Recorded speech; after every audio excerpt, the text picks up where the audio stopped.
Hello and welcome back to Take a Knee with Mike and JD. I am JD, And I'm Mike. and we're here to talk about the week 4 of the 2022 NFL season. So one of us is feeling pretty good right now, and the other one still isn't feeling that great. So it was a rough Can you week. guess which one? Yeah, guess which one?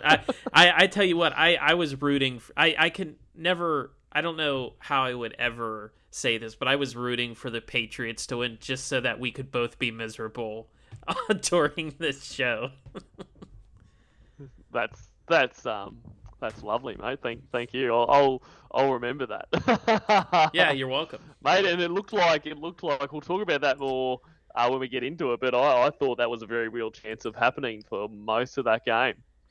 Yeah, I really caught the first quarter where the Patriots were kind of dominating in the first quarter there for a little bit, um, and then I just saw that it went to overtime and stuff. So it seemed like it was a pretty good game. So it was a pretty interesting week in full in the NFL. So far, I don't. This year really hasn't. Well, it's disappointing in the sense that the Steelers are 1-3, but entertaining at least where a lot of the games have been pretty competitive. Yeah, they have. There hasn't been a great deal of blowouts, and even um, ones where there's been some ones where the defense just didn't turn up, but they've been shootouts, like, you know what I mean. They've been high scoring, but they've been pretty close. So it's been yeah, it's been kind of not the usual script. It is great. Like, it's there hasn't really been a game that I've watched where I've thought this is awful. Like, even if the teams aren't playing that well, it's still entertaining. So it's been an enjoyable season, really, Yeah, so far.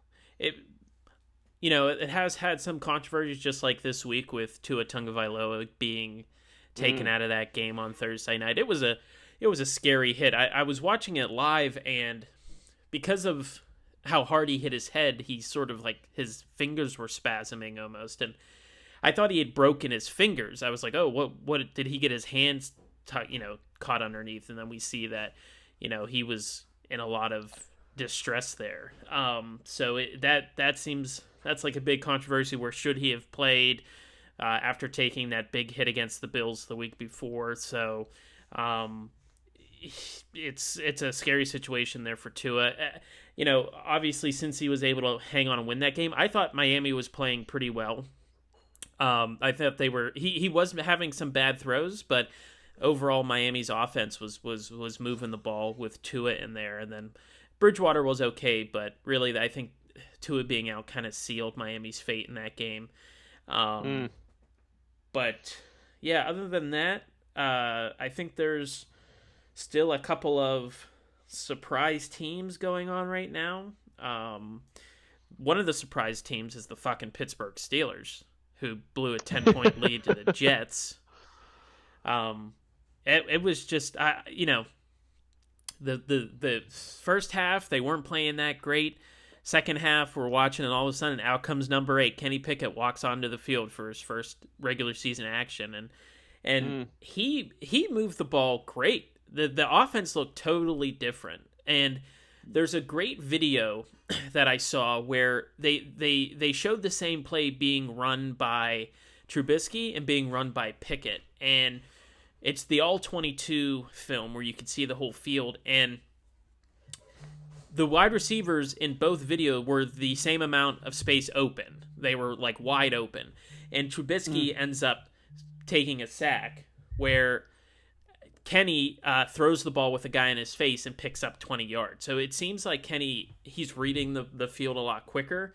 I was kind of shocked to see him this year, honestly, but I think they really wanted to change it up. Obviously, him being in there, they scored 2 touchdowns. They were up 20-10. A bad interception by Pickett helped the Jets come back and win with 16 seconds left. Now, Kenny Pickett ended up with 3 interceptions. The last one was on a Hail Mary, so you can sort of throw that one out. But Mm. the first two that he threw was kind of on his receivers. When you're a quarterback in the NFL, you would hope that your wide receivers can go up there and make catches. And the first interception was Claypool, who had like a 5-inch advantage on the cornerback, couldn't go up and high point the ball, allowed it to be tipped, and then intercepted. And then I think Pickett was trying to throw the ball out of bounds on that second interception. He just kind of was on the run and he couldn't get it out. But Pat should have also caught that. So yes, he had interceptions. I think kind of in the long scheme might be good for him to sort of understand, okay, in that situation you might want to take the sack or try to run more and sort of get out of it. So even though they ended up losing, I wouldn't necessarily put that much on the offense, but more on the defense that couldn't really stop anything in the second half. And that final drive was infuriating to watch because the Steelers would get them into like 3rd and 8, 3rd and 12, where they'd have these long conversions where people would just be wide open in the middle of the field. So it's still pretty frustrating. Our defense, which is like the highest paid defense in the league, continues to just let up these plays. Clearly, we're missing TJ Watt. Zach Wilson had all day to throw. He really didn't have any pressure, especially in the second half, and that's where you miss TJ Watt in there to completely disrupt the play. It was just, it was really really frustrating to watch this week. Thinking, okay, we're going to be 2-2. Everyone in the division is going to be 2-2. All right, and then now the Steelers are down there in last place.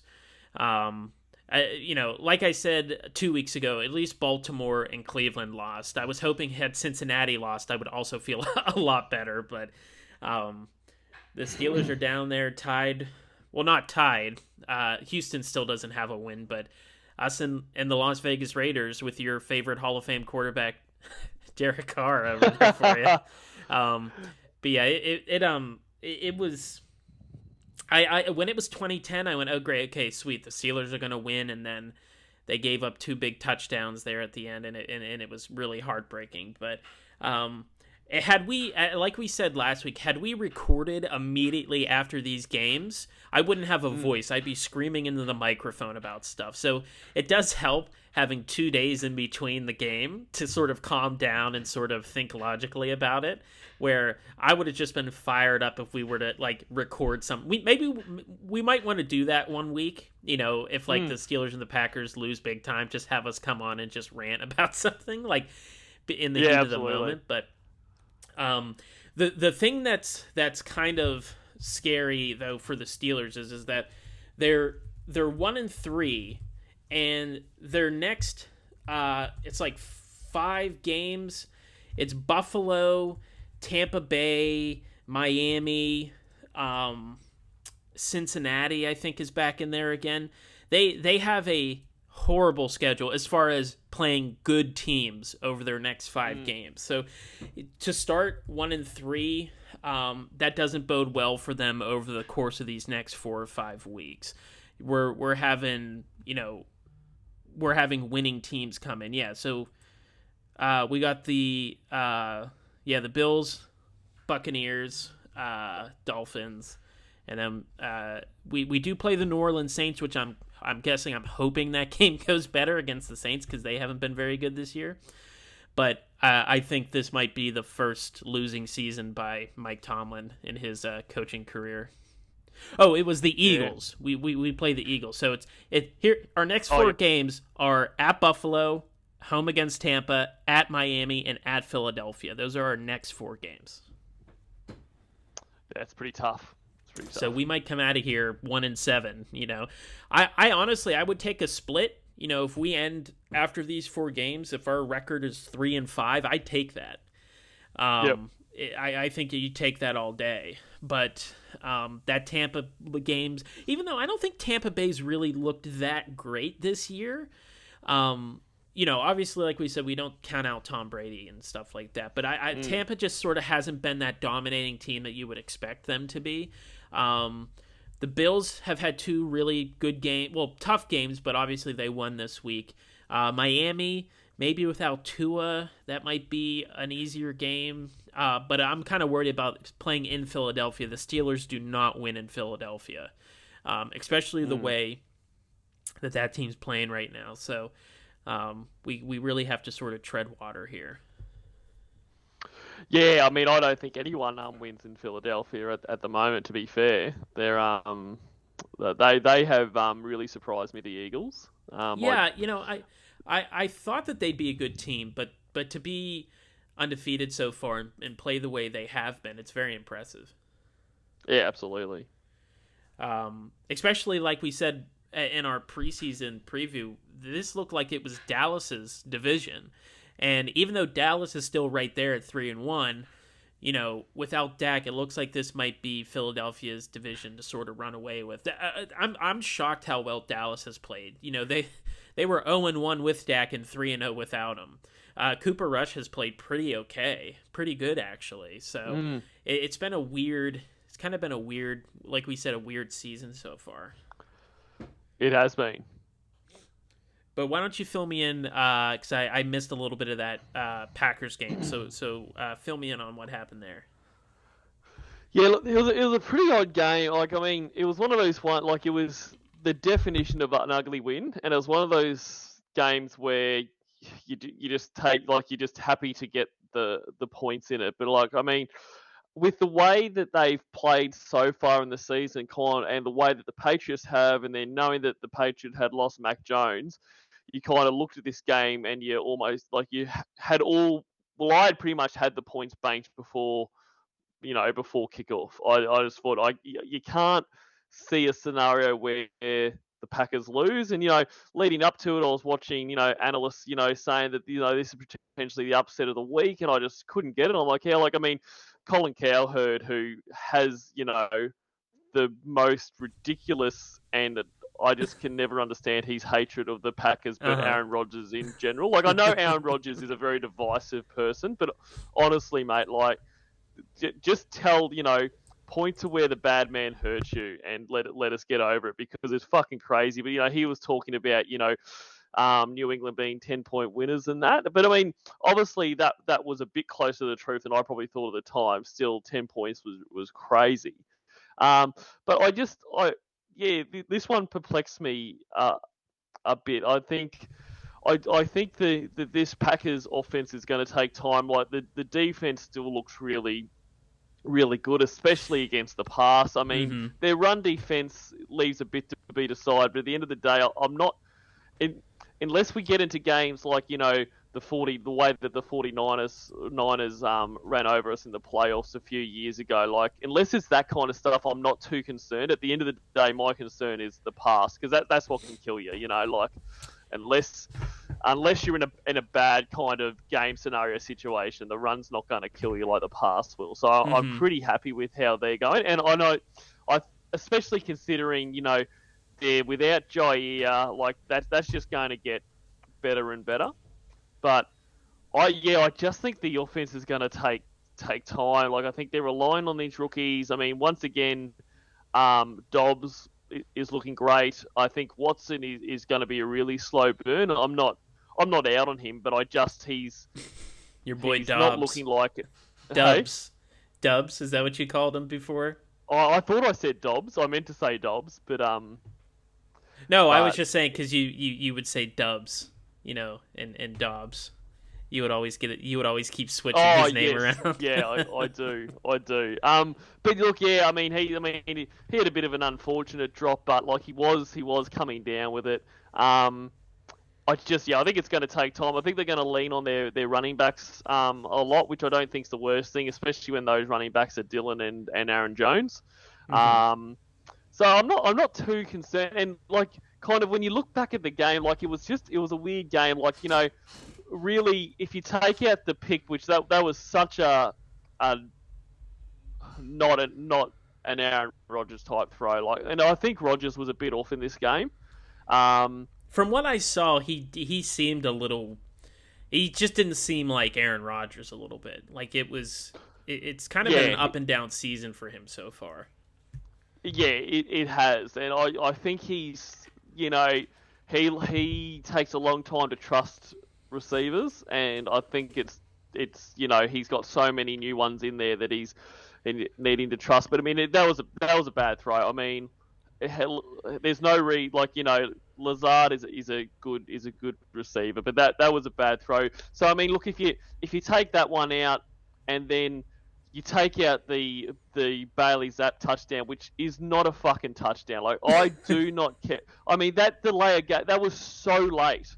I mean, I couldn't believe it. Like, it was that late that I basically didn't see the touchdown until Parker was going over. Like, because I saw the play clock go to past zero, like 2 seconds past zero, and I'm like, oh wow, they delayed the game, and then I didn't hear the penalty called, and I kind of looked up and think, what the fuck, like that's so bad, and I don't understand how the officials can do that. Like, that is the most basic thing. Like, if officials miss a holding call or they kind of incorrectly give a holding call, I don't give a shit. It's heat of the moment. That is hard to see, and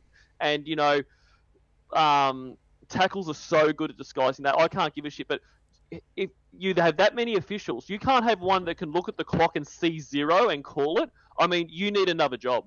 Like, I'm sorry, there is no excuse. And how can that not be overturned on touchdown review? How can they not look at it and go, we can see the play clock as a zero for a long time. This isn't a touchdown. That is bullshit. Yeah, like, it is. I would like to see the explanation. I don't know if it's they roll that under like judgment. Like, so there's like these, like a holding and stuff like that. You can't, like, there is a holding on every play. There really is. Absolutely. And it's really if you're egregious about it. And we talked about this before. Like how it's always been explained to me when they bring the ref on, the celebrity ref that they have there. It's always the one referee is looking at the play clock. It hits zero, and then he looks down. So you kind of get an extra beat after it hits zero to snap the ball. They won't, as soon as it hits zero, they're not going to throw the flag. So it's zero, beat as he looks down, and then throw the flag. So you technically have like an extra half second to snap it. So if that didn't happen, then the referee just was not paying attention. Whoever's job was it to watch the play clock review just dropped the ball on that, I would assume. I mean, for me, that is so egregious that I just don't, like, you are not up to it. Like, that is your one job, and you can't do it. Like, you're not, you know what I mean? Like, these are professional jobs. Like, this isn't flag footy down at your local park and you've asked one of your mates to watch the clock. I mean, there's some things in any job that if you can't do the most basic part of your job, I'm sorry, you can't do your job. Like, everyone in their professional job has it. Like, in your job, there'll be certain things, if you stuffed up so bad, your boss is going to come up and say, mate, look, thanks for your service, but, we can't. Like, and that has to be that kind of thing. You can't look at a clock and see it goes to zero and go down and press it. Okay, unless you're on the take, it's got to be like MasterChef. Hand me your apron. You know what's funny how you mentioned that, because they will review, like, say there's 2 seconds on the clock and you got to go and spike the ball, so you like spike it. They'll go and review to see if you spiked it prior to the clock hitting all zeros. So if it is such an egregious, because there's probably like 4 or 5 like plays by that on each team every game where the clock hits zero, there's that little beat and then they snap. But so I kind of get why they say it's not reviewable, but to be 2 seconds afterwards, a lot of the times, that's right. Like, it's like in and it's like they say whenever they review something, like, to overturn it, it's got to be conclusive, clear, and I mean, and why can't that be the same? Like, and I get. I mean, perfect example, us against Tampa last week. Like, the one, like, there was a delay game, which was, they called the delay game. The one before that, for the touchdown, it was like, I've got no issues with them leaving that go, because it was that kind of beat after. And like you say, he's got to see it, he's got to look down, he's got to throw the flag. That's fine. But when it is that egregious, it has to be able to be reviewed. Like, I mean, that was so, like I said, I actually missed the throw because I was like, that's so, and you kind of, it was that bad where you're like, how do you do that? Like, I understand this is Bailey Zapp's first game in the NFL, but it's not his first game as an NFL quarterback. Like, how do you miss it by that much? and by the same token, how do they not call the timeout on the sideline when they know he's going to miss it by that much? Oh, yeah, it was awful. Like, so I mean, and not making excuses, but I mean, that's what, if you take away that really uncharacteristic pick six from Rodgers, and you take away that non-touchdown, it's they beat them pretty convincingly. Right, But, it's not as close. Yeah. It's not as close. So I mean, we still got the win, and I think it's one of these games where you don't, if you're the Packers, you don't think about too much of it. You think, well, we got the win that we kind of went into this game thinking we've got, and we fix up the bad throws. We fixed up the other shit. It's something that can easily be adjusted, especially for Aaron Rodgers. It's like, and that's sort of what I was talking about with Kenny Pickett, where I wish they would have still won and him had these bad decisions, because it would have been easier, I think, for them to adjust. But maybe blowing that lead, lights a fire under him. So again, I think Kenny Pickett still looked pretty good in the game. And he had a whole second half. He had more yards. There was more first down. There was like 20-30% more touchdowns and stuff like that. So Tomlin did name him the starter for this week coming up in his press conference today. So it's the Kenny Pickett era in Pittsburgh. If he does start to falter, and look, this will be a big game for Kenny Pickett. He's playing the Buffalo Bills, who have a very good defense. And if he plays the next 3 games, he's playing Buffalo, Tampa Bay, Miami, and Philadelphia, who all have pretty solid defenses. So they might do a San Francisco thing where if he sort of starts to not play well, they're probably going to put Mitch back in to sort of protect Kenny and his development. I don't think if the next 4 games they get blown out, 41-10, I don't think Kenny Pickett's going to play the whole game at that point, and I think it would be irresponsible for him to do so. I think there's times where you need to leave a rookie in to sort of not take his licks, but understand your mistakes. But the offense was like a fire was ignited under everybody. The line played better.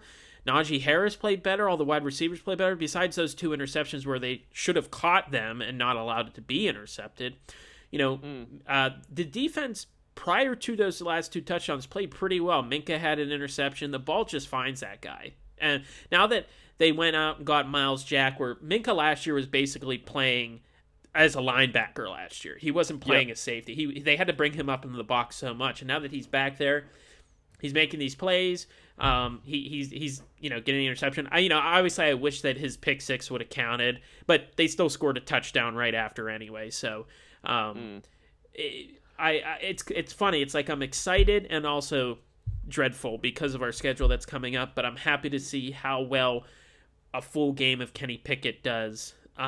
Where he is going to get first team reps this week. He got, he dipped his foot in last week against an okay Jets defense. The Jets defense, their statistics are middle of the road. They were like 16th in pass and 15th in rush or something like that. So they were, I think, an actually pretty good team to sort of bring Kenny Pickett in, because you're not coming in against the number 1 defense and getting crushed, but you're not coming in against the worst defense and just having easy throws. So to kind of get an average defense in as your first game might be better. But it's funny, you were probably angrier than me and your team won. So it's funny how it works sometimes. Yeah, well, I think I was more, I was just more angry at like that. And I mean, it's considering we got the win, it's probably a weird thing to be caught up on. But I was, and at the time, I was so mad about that delay of game. I think that's what I'm. Well, at that point, you might have lost. You might have lost the game after that. So I would imagine it would be, frustrating. And it really, I think it was because for the most part, I was really enjoying that game, and then I just it annoyed me so much, but all in all, it's the kind of game where if I didn't watch the game and I looked at the score afterwards and I saw, 27-24 in overtime against the Patriots, I would have been like, wow, we've got problems. But, kind of having the context of the game, I'm not as concerned as I would have been. And there was some things I really liked. As I said, I'm not used to Green Bay having in recent years a defense like this, and so it's one of those things. Like, this was one of Rodgers doesn't have many bad games. This is one of his bad games, and it's the kind of thing where he does play at such a high level. Like guys like Brady and that, where they play at such a high level. If they're slightly off, you think, oh, geez, I had a bad game. But you look back at the stats, you're like, well, actually, that's pretty good for a quarterback. But they kind of make their own a rod for their own back in that thing. But I guess what pleases me is that when Rodgers has had these bad games before, our defense has been so trash that we lose. Like if Rodgers is off, we can't win. But we've got a defense now that can kind of have his back a bit for a change and go, okay, Rodgers is off here. We're going to get those turnovers. We're going to get those stops, get it back in his hand, because eventually, like he did, in overtime. And I think that was, for a relatively young offense, that overtime was fantastic. That drive to get down, to kind of teach them how to get Crosby into position, run the clock down, so even if he misses, there's not enough time for the Pats to do anything. That was very pleasing, and I think in the long run is going to be very good for them. Yeah, and as far as the rest of the week, there are still some surprise teams. Seattle's 2-2. Now they were playing Detroit. I think Detroit is better than what their record indicates. I mean, that was a shootout. It was 48-45. Wow. That was amazing. So it was an interesting game to watch. You have Jacksonville, who lost, but they still played. They were a really good game against Philadelphia, who's the only last undefeated team left. The I don't know what is up with Denver. They. That's what I was about to say. The other team that I really like. There's not many other ones I want to talk about, but I want to talk about Denver. Like, what the fuck is going on? It's so I picked Denver because I was like, you know what? I'm not betting on the Raiders anymore. Every time I pick them, they screw me over. So I picked the Broncos, thinking that they should and would have won, but it's just this team. Yes, they are 2-2. They're in okay position right now, but you were a team last year that were basically just a quarterback away from being pretty good, and you went out and got Russell Wilson, and you're playing like this. It's just shocking. It's just and kind of the first few games you thought, new quarterback, new scheme, new offensive caller, playing in an emotional game. This is all going to take time, but I mean, we're just finished week 4 now. Like, there is something wrong, and like I don't know if it's Wilson is taking a long time to adjust. If Nathaniel Hackett isn't it. Like I don't know. Like, I mean, when he was at I was disappointed to lose him. Like, I thought he was he was going to be a bit. He's not looking like it at the moment. No, yeah, it's so it's right now, as far as teams that have surprised me, obviously Jacksonville is one of them, sort of in the positive. Did you know Doug Pederson, he is tied for 5th all-time in wins in Jacksonville coaching history, and he won 2 games so far. He's 5th all-time. At 2, which is funny. That is incredible. But so the other 2 teams, I would say, one is Indianapolis, because I don't know what's going on there, and then the Rams have also been they've been this up and down team. You as far as like myself, I thought they were sort of the top of this division, and they kind of got spanked by San Francisco last night. So it's like it's Indy, Denver, and the Rams are very underperforming this year, in my opinion. Yeah, the Rams are another one where kind of you thought this underperformance, bit of a Super Bowl hangover, that kind of thing. But it's now looking, more than that, and it's quite perplexing because they really brought pretty much everyone back, unless I'm mistaken. Like, that was my OBJ didn't come back, but basically almost them and Andrew Whitworth, he retired, but basically nearly everybody is back from that Super Bowl win. Yep. So it's been a bit surprising there, but yeah, my only other real takeaways was in the Raiders game, watching the game that Josh Jacobs was having. So not only the fact the Raiders, getting off on the scoreboard was a little bit disappointing for myself, but watching the game Josh Jacobs was having and knowing that he was sitting on the bench in 2 of my fantasy leagues was very frustrating. But certainly was made up by the game that Debo had, who, individually won me 2 of my leagues. So that kind of made up for it. Yeah, and you think going into like the Colts, they just got Matt Ryan since Andrew Luck retired. It's been a quarterback carousel there. They have a good defense. They have a great running back. They're 1-2-1 right now. They really should be 1-3. It's just shocking how poorly they are playing. Denver. On the flips, Tennessee hasn't played great. They are 2-2. They beat up Indy pretty well, but the Titans, they have a negative 26 point differential right now. They are giving up a ton of points also. So Tennessee deems itself to be a division leader, Super Bowl caliber team, but they need to tighten things up there.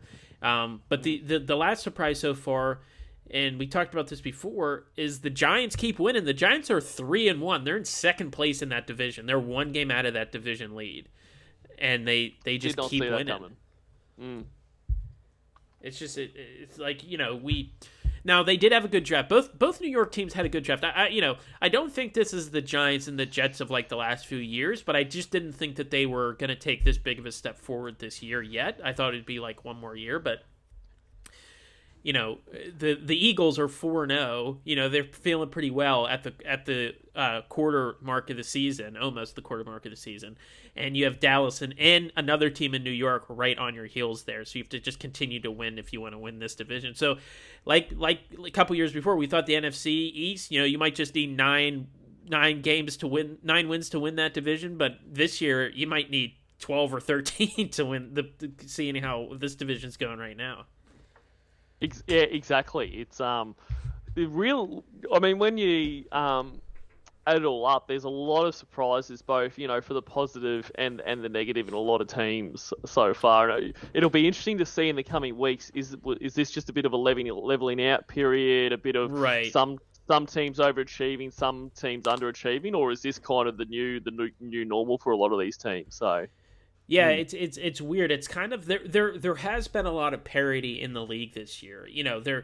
Obviously you have Kansas City who continues to put up points. They beat the Buccaneers pretty good, but they also lost to Indianapolis. So you still have these teams that definitely are above everybody, like Kansas City. You have Philadelphia now, you have Buffalo and stuff like that. But it's outside of like sort of the top 3 or 4, it's really, you can really almost rank everybody within that, and you'd be like, you can make an argument to rank everybody where they are right now, as far as in the middle of the pack. So yeah, I kind of like it just because you don't know who's going to win each game. Before you come into a game and you're going to think, okay, well, this is definitely they're going to win, but really it's been a coin flip so far this year. So I do kind of like it in that that each game is entertaining because you really don't know. But I think it'll level out a little bit. I think some teams might be just hot, to start off the season. They have plays go their way, but I don't know. I don't know about the Steelers though. I'm pretty worried that they're going to be 1-7 here in the next 4 weeks. They